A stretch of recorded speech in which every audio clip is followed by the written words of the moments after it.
In a world full of zombies, this guy is running away for his life. Just like Gintama being chased by the people he owes money to. Or you could say that this guy has a really strong riz for zombies. Suddenly, it started raining. Instead of lots of drops, it's just one drop. Instead of a water drop, it's a zombie dropping from the sky.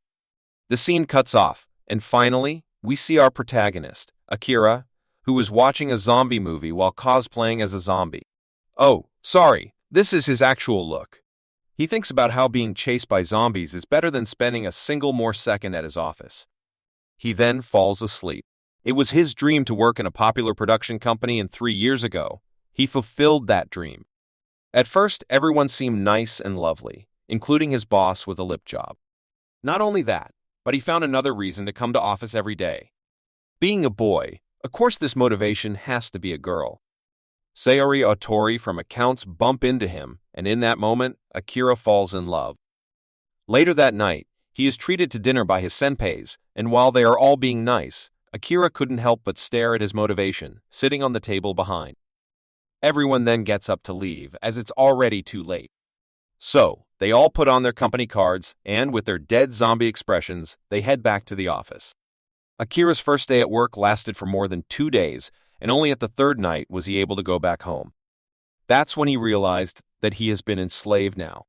The next day, he motivates himself to get out of bed and decides to head off with a fresh start. The job is not all bad, as there are some employee-friendly polices that seem to be more like employee slavery polices. These include annual trips and mental health days. Akira's office has a healthy environment where employees compete with each other. For example, this guy with soulless eyes acts all high and mighty about his high score of 200 unpaid overtime hours last month. Still, these guys do look out for each other, except Mr. Kasugi, the department head whose mood swings are on par with a pregnant lady. Okay, now another guy acts all high and mighty for being the first to start pissing blood. Akira gets promoted in his second year and receives a luxurious place to sleep from his company, that is, under his desk. Just when he is glad to have finally met up the deadlines and be able to go home tonight, Kasugi dumps more work on him. Akira is now praying for a missile to come down and end this nightmare. Suddenly, his day becomes better because his crush approaches him. Moreover, she also brought him lunch as she noticed that he missed the break again. Let's introduce Sayori again. She is a beautiful, and let's be honest, thick lady with a beautiful heart. She works in accounting section. She is Akira's crush, and also, she is CEO's mistress. The final nail to his coffin were the kaori noises coming from CEO's room. He wants to quit the job, but then the company would dump his work on his fellow co-workers. Like that, he goes on for another year. In the third year, a client of his forces him to rewrite a scenario again, even though it has been revised 5 times. The client has a legit reason, though. He wants to add the director's grandkid to the commercial. By threatening to move to another company, Dicky client forces Akira to comply. Akira wants to end his life at this point, and he would have, if only he borrowed a bit of Dazai energy.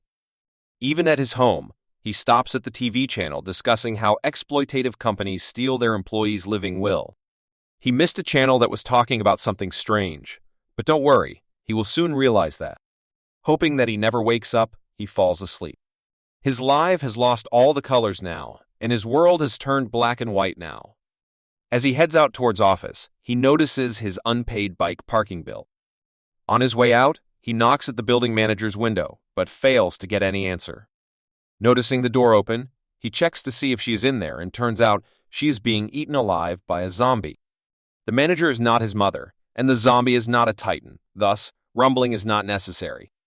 The news he skipped was also notifying the world about this zombie apocalypse. Akira is now running away from zombies, which is strange as just last night, he was wishing for death. Zombies are popping out from everywhere, and these colorful spots on their bodies and the balls that are making this scene so wholesome. Yeah, that's blood. He hits his head to a door that suddenly opens, and now that his head got a smack, he realizes that zombies have overtaken the building, and he needs to find an escape quickly, or else he would be late for work. By seeing the beautiful scenery of this world getting destroyed, he finally realizes that he does not have to get to job. He is free now. Screaming with joy for never having to work again, the colors of his world start coming back.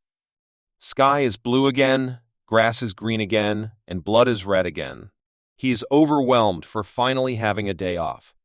After outrunning the zombies, he lies on the rooftop, staring at the sky and thinking about what to do now. He could get a motorcycle license, visit Yakushima, try skydiving, or do nothing but drink the whole day. This is freedom. One way or another, the world has to be destroyed for the freedom. He still cannot forget his first love, so before he gets eaten by zombies, he mans up to confess his feelings to Sayori. He rides his bike at full speed, and when he finally reaches her door, he gets a bit nervous. However, no one comes at door after several doorbells. The door is open, so he heads in, and unfortunately, he notices the CEO's shoes. He be destroying her while zombies destroy the world. We didn't have to see Fishlip CEO in his undies, but using this opportunity, Akira finally regains control over his life. He unties the tie that he tied earlier and throws it away, announcing that he quits. As a thank you for being his mentor, Akira pulls a never let them know your next move. Watch out, watch out, watch out. It's Roman Reigns with his spear. His boss flies down from this 12th floor, and while he is falling, Akira could hear his ex-coworkers cheer for him. What a smackdown! Kaori has also turned into a hot zombie. Hot if you ignore her face. Akira confesses his feelings to her, and like any other romantic happy ending, the heroine starts running towards the hero to hug him, only this time she wants to eat him. He says his final goodbye to his first love and runs away. Later that night, he enjoys a soda outside the convenience store, and that's when it hits him. He never has to work again, which is a dream come true. However, he might die today, or in 60 years, time will never be enough to do everything he wants, therefore.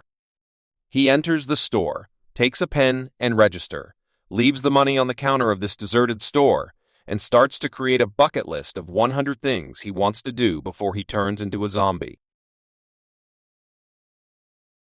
Akira is at his desk while Moody Kasugi scolds him for slacking off just because he has a very high fever. Kasugi tells him to stop worrying if he would die from work and should only come talk to him after he's actually dead. Would love to see his face when someone dead really came to him. Luckily, it's just a bad dream, and Akira wakes up in his beautiful zombie world where he does not have to work again. Akira starts this day by cleaning his apartment. 3 years worth of junk is thrown out, and now the apartment is all nice and shiny. He then takes out a beer, and while looking out the window, he enjoys his beer. Skipping work and drinking beer first thing in the morning is an experience Akira longed for and is enjoying. He now declares beer to be his holy water. Meanwhile, Tokyo TV broadcasts the rampage everywhere and how zombies are even at their studio's doorstep. The order has fallen and now everyone needs to run for their life. With that, the reporter is taken down as well. Akira realizes the seriousness of this apocalypse situation. However, today is all about beer.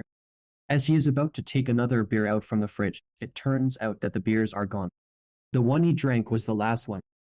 Akira is now freaking out as his plans of slacking off and drinking beer are being disrupted. Like a sane and mature person, Akira looks out his balcony before heading out to get more beer, and turns out the zombies are crawling everywhere. However, no matter how dangerous the situation is, he gotta have the beer. Meanwhile, the Kasaka's apartment in the same building is surrounded by zombies and the couple knows that this is the end for them. As Mr. Kasaka slams his fist on the balcony grill, wishing for someone to show up, he looks to his right where Akira seems to be climbing down the pipe. They both freak out and start yelling. Mrs. Kasaka joins them in screaming. Mr. Kasaka offers Akira to come on in their apartment as the zombies haven't entered yet, but Akira shares that he needs to get some beers. After introducing himself, he asks if Kasakas need anything from the convenience store. They request him to bring toilet paper, the 2-ply kind, and then he heads off on his bike.